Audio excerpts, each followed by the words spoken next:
Hello hello hello नमस्ते सबैजनालाई। आज चाहिँ म तपाईहरुलाई यो जेरी अन टप भन्ने फिल्म चाहिँ पुरै हेर्नलाई कसरी हेर्ने भन्ने विषयमा तपाईहरुलाई सिकाउँछु हैन। कृपया तपाईहरुले मेरो यो सबै स्टेपहरु चाहिँ फलो गर्नु होला।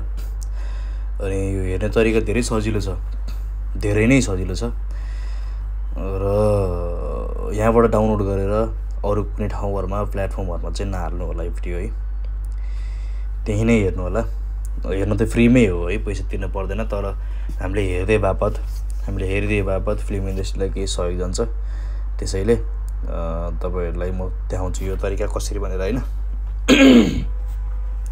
सुरुमा त आउनुस् यहाँनिर तपाईको कुनै पनि जुनसुकै ब्राउजरमा आए पनि हुन्छ हैन, जुनसुकै ब्राउजरमा आए पनि हुन्छ।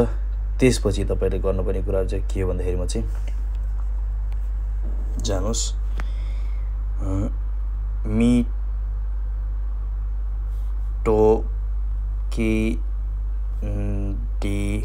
mitokidan.tv यो हान्नुस् है, mitokidan.tv हेर्नुस् है, राम्रोसँग हेर्नुस्। यसलाई सर्च गर्नुस्। ल हेर्नुस् है, अब यहाँ के आइसकेको छ। अनि हल्का तल जानुस्। अच्छा के हो फिल्म हेर्न मिल्दैन क्या हो भनेर तर्सिनु होला हैन। त्यो तर्सिनु पर्दैन तपाईहरु है, तपाईहरु तर्सिनलाई बिल्कुल पनि पर्दैन।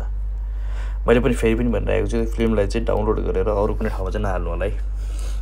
यो फिल्म हेरे बापत बक्स अफिसलाई के न के सहयोग हुन्छ है भन्ने हेतुले चाहिँ तपाई यहाँसम्म आइपुग्नु भएको छ भने तपाई गलत हुनुहुन्छ है। तपाई गलत हुनुहुन्छ। यो फिल्म यसरी हेर्ने हैन, अर्काको प्लेटफर्मबाट डाउनलोड गर्ने गर्छ त बिचारा फिल्म मेकरहरुले के गर्ने हो, कसरी पैसा कमाउने हो। चिथार्नेहरु खुरुक्क लाएर हलमा गएर हेर न यार, कस्तो खालको